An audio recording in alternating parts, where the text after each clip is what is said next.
Good God day, my great friends, and welcome back to video 2 of Losing History to Make Your History series.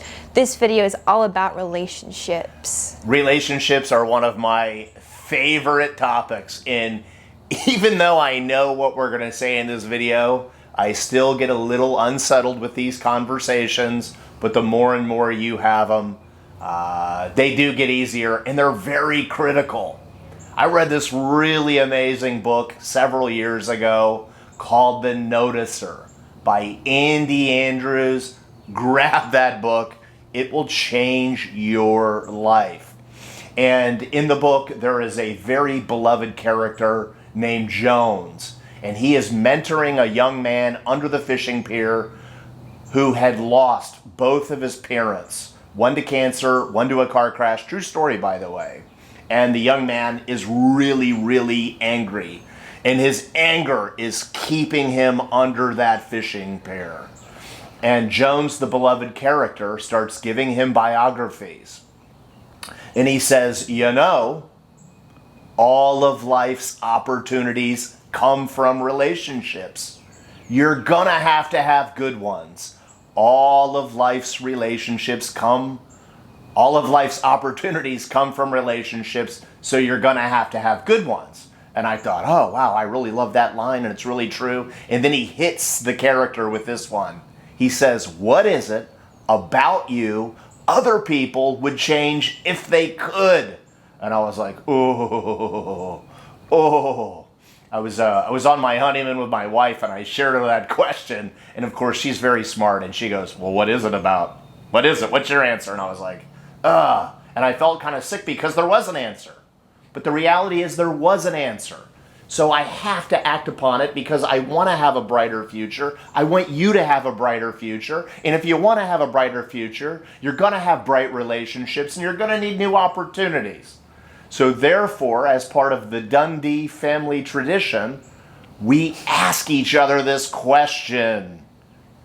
Because we live in a world with lots of pretend and make-believe, wouldn't you agree? I mean, it's like fakeness on steroids, and people don't have these conversations, and it's really lame because their answers to these questions exist. So why do we pretend they don't and then get resentful and get mad, and it just doesn't have good. So, now, Kaylee and I, this is slightly acted out because Kaylee and I talk about this stuff all the time, so bear with us.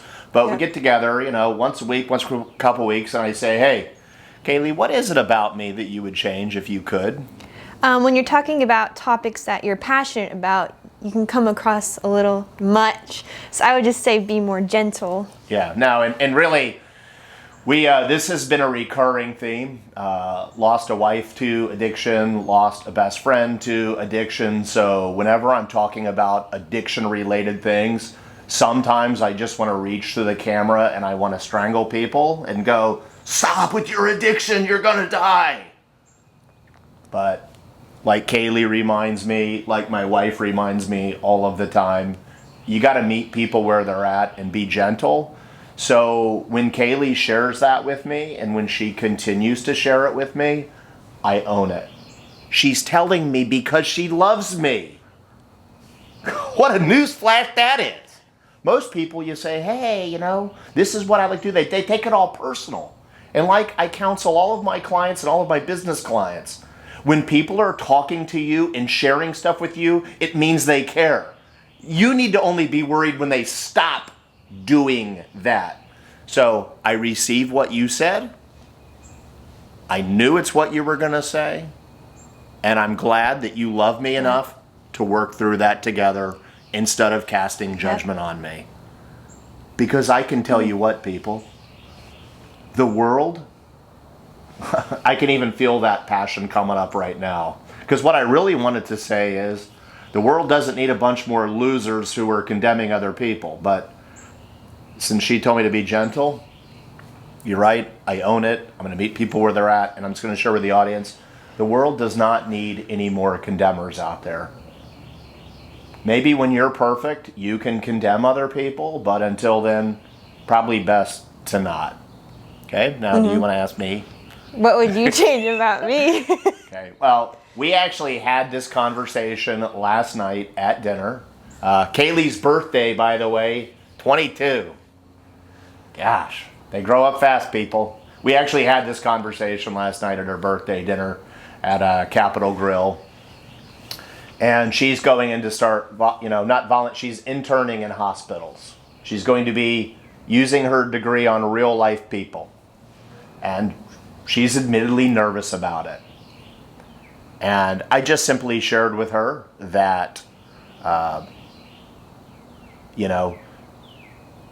courage can't exist without the presence of fear. And it's going to give her the opportunity to be courageous in her life. And that she has a dad who loves her, a mom who loves her, a brother who loves her. And if she's really scared, we're going to walk through it with her, and how to best interact with the patients, how to best interact with the doctor. And we walked through all of those things, as well as a technique I use to, not eliminate, but manage fear in my own life. But the point is, we actually talk about it. So in your life, to lose your history, to make history, you've got to start asking the question of, what is it about me that other people would change if they could? Now, I would tell you to live your life independent of the opinion of people, for sure. But if there's truth to the answer, you owe it to yourself, you owe it to your family, you owe it to your friends to act upon it, and not to numb it out of existence. And that is the next phase of losing your history to make history. I recommend each and every one of you take out a sheet of paper, you make a list of 10, and you get together with all the people you love, and you start having this discussion. Stop pretending, or you'll never lose your history. Anything else you want to add, Kaylee? Please hit like, subscribe, and share. We'll see you next week.